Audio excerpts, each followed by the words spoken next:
सलाम व आदाब साथियों। उम्मीद है कि सब साथी अच्छे से होंगे और खैर आफियत से होंगे। आज मुझे जो बात करनी है वो बात इस पर करनी है, एक सीरियस इशू पे बात करने जा रहा हूँ और गौर से उसको सुनिएगा कि रिसेंटली जम्मू कश्मीर में 3 एग्ज़ाम हुए जम्मू कश्मीर पुलिस के, जो एक लंबे अरसे के बाद जम्मू कश्मीर पुलिस की वैकेंसीज आई। ऑलमोस्ट 4000 के आसपास उनकी वैकेंसीज आई। अब जब एग्ज़ाम हुए तो 3 शिफ्ट में एग्ज़ाम हुए और एग्ज़ाम होने के बाद रिसेंटली 3 दिन पहले रिज़ल्ट आता है।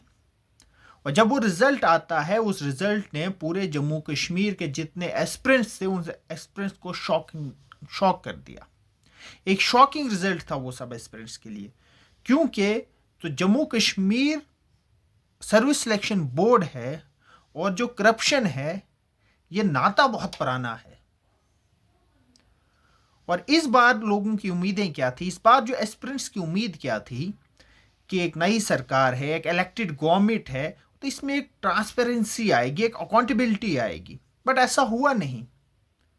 जो आज तक हो आ रहा था, जो पिछले 5-6 2-3 सालों से 4-5 सालों से हम देख रहे थे, जो भी रिक्रूटमेंट होती है उस रिक्रूटमेंट में स्कैम है, जो कुछ रिक्रूटमेंट प्रूव भी हुआ। अब जब ये रिजल्ट आया 4 दिन पहले, तो क्या हुआ, उसमें एक एग्जाम वही बच्चा दे रहा है, वो 88 मार्क्स ले रहा है, और दूसरे एग्जाम में वो बच्चा 7 मार्क्स ले रहा है। ये कहां का इंसाफ है? और ये कौन सी पढ़ाई है कि एक एग्जाम में बच्चा 80 और 90 मार्क्स ले रहा है, वही बच्चा दूसरे एग्जाम में 7, 10, 15 मार्क्स ले रहा है? कैसे ये पॉसिबल है? तो जितने भी एस्पिरेंट्स थे उन्होंने एलिगेशन लगाना स्टार्ट कर दिया कि ये स्कैम है, और 3 से 4 दिन ये सरकार सोई नहीं। सरकार मीन्स अगेन मैं यहां पर एलजी गवर्नमेंट की बात कर रहा हूं, क्योंकि जेकेएसएसबी जो है वो चीफ मिनिस्टर उमर अब्दुल्ला साहब के डोमेन में नहीं है। ये तो एक सच्चाई है। बट उमर अब्दुल्ला साहब की तरफ से भी कोई उस पर बात नहीं हुई। माना कि आपके डोमेन में नहीं है, कि आप हमारी जो एस्पिरेंट्स है, जो यूथ है, क्या उसकी बात रखने के लिए आप तैयार नहीं हो? और रही बात जेकेएसएसबी की, जेकेएसएसबी मैं कहूंगा पूरे हिंदुस्तान का सबसे बड़ा करप्ट बोर्ड है। जितने भी सर्विसिंग सिलेक्शन बोर्ड है उसमें मुझे लगता है जेकेएसएसबी से करप्ट बोर्ड कोई नहीं है। चाहे इससे पहले आप account assistant, finance account assistant की बात कर लो, उसमें स्कैम हुआ।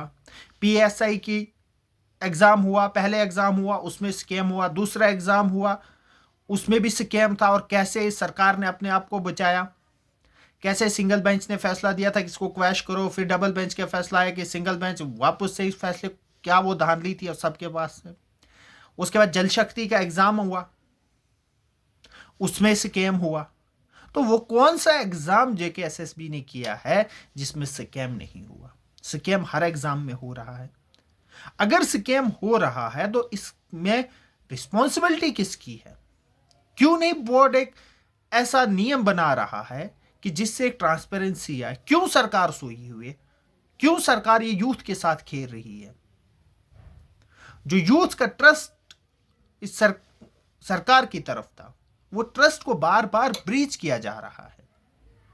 और जो हम मेरिटोक्रेसी की बात कर रहे हैं, ऐसे मेरिट प्रिवेल होगा, ऐसे जो हार्ड वर्किंग स्टूडेंट्स हैं, जो हार्ड वर्किंग एस्पिरेंट्स हैं, उन एस्पिरेंट्स का ऐसे मर्डर किया जाएगा दिन दिहाड़े? ये तो मर्डर है ना। जो बच्चा इतनी मेहनत करके मार्क्स ला रहा है, लेकिन एक करप्शन से, एक बैकडोर एंट्री से आप किन एस्पिरेंट्स को आगे ले जा रहे हैं? इतना मास लेवल का करप्शन है। अब एक कमेटी बनाई, वो देखेगी, और मुझे पता वो कमेटी कुछ नहीं करेगी। वो वही करेगी जो पीएसआई के स्कैम में हुआ। क्या करेगी? एविडेंस कलेक्ट करेगी। वो बच्चे फिर से इन होंगे, नेक्स्ट एग्जाम फिर से होगा। तो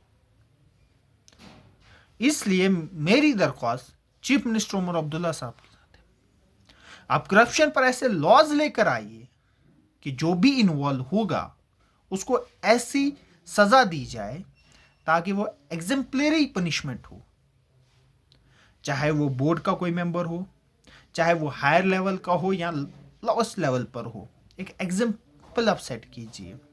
अब जो पेपर लीक होगा, जो पेपर ही तो लीक हुआ है, अगर पेपर लीक होगा तो वो कहाँ से होगा ये देखना बहुत जरूरी। वो तो हाईएस्ट लेवल से ही होगा। वो जो लोग इसमें इन्वॉल्व हैं, मेरी रिक्वेस्ट उमर अब्दुल्ला साहब से ही रहेगी कि ऐसे लॉज लेकर आए ताकि जो ये करप्शन है, जो ये यूथ का जो ट्रस्ट ब्रीच हो रहा है, इस ट्रस्ट को ब्रीच होने ना दीजिए। एक बहुत सेंसिटिव स्टेट है, इसके बहुत बड़े कॉन्सिक्वेंसेस हो जाएंगे। एक बहुत सेंसिटिव स्टेट है जम्मू एंड कश्मीर। इसलिए जो यूथ इस वक्त आप पर विश्वास कर रहा है, उनका विश्वास न तोड़िए। जो यूथ मेहनत लाइब्रेरीज में कर रहा है, जो घरों में मेहनत कर रहा है, उन बच्चों का ट्रस्ट को ब्रीच ना होने दीजिए। मेहरबानी करके जम्मू कश्मीर के फ्यूचर के साथ ना खेलिए। मेहरबानी करके इन बच्चों के करियर के साथ ना खेलिए। ये जो करप्शन है, इस JKSSB बोर्ड को ही ख़त्म कीजिए। एक नया रिक्रूटमेंट बोर्ड बनाइए और उसमें एक ईमानदार ऑफिसर्स हों और अकाउंटेबिलिटी इस बोर्ड से लिया जाए। कौन है, अगर ये सैलरीज ले रहे हैं तो इसे अकाउंटेबिलिटी लीजिए कि आपको सैलरी सरकार इस बात की दे रही है क्योंकि आपको एग्जाम कंडक्ट करना है। अगर हर एग्जाम में यही धांधलियां होती जाएंगी, ऐसे ही पेपर लीक होते जाएंगे, देन इनसे पूछने वाला कौन है? क्या सरकार इनसे क्वेश्चन नहीं पूछ सकती? इन ऑफिसर से क्वेश्चन नहीं पूछ सकती है? फिर हमने सरकारें बनाई क्यों है? फिर इस सरकार का काम क्या है? अगर ये सरकार इस करप्शन को, जो एक मास लेवल पर करप्शन है, इस करप्शन को नहीं रोक पाएगी, देन इस गवर्नमेंट का कोई फायदा नहीं है। अगर ये मेरिट को प्रिवेल नहीं करने देंगे, बैकडोर एंट्रीज होती रहेंगी, पेपर लीक होते रहेंगे, देन ये एग्जाम कराने का बहाना ही छोड़ दीजिए ना। फिर बच्चों को होप ही ना दीजिए। नहीं निकालिए असामियां, नहीं निकालिए रिक्रूटमेंट प्रोसेस स्टार्ट ना कीजिए। 700-700 800 बच्चा फीस दे रहा है एक एग्जाम की, तो उसका वो 700 तो बच जाएगा, उसका वो समय तो बच जाएगा, वो कहीं काम धंधा करेगा, वहां से कुछ अर्न करेगा। क्यों ये झूठी होप उन बच्चों को दे रहे हो आप?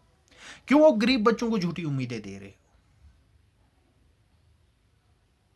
मेहरबानी करके इस वीडियो को शेयर कीजिए और ये उन जिम्मेवार लोगों तक पहुंच जाएं ताकि वो इस जो रिक्रूटमेंट हुई है इसका अगेन एक प्रॉपर एक कमेटी बैठे।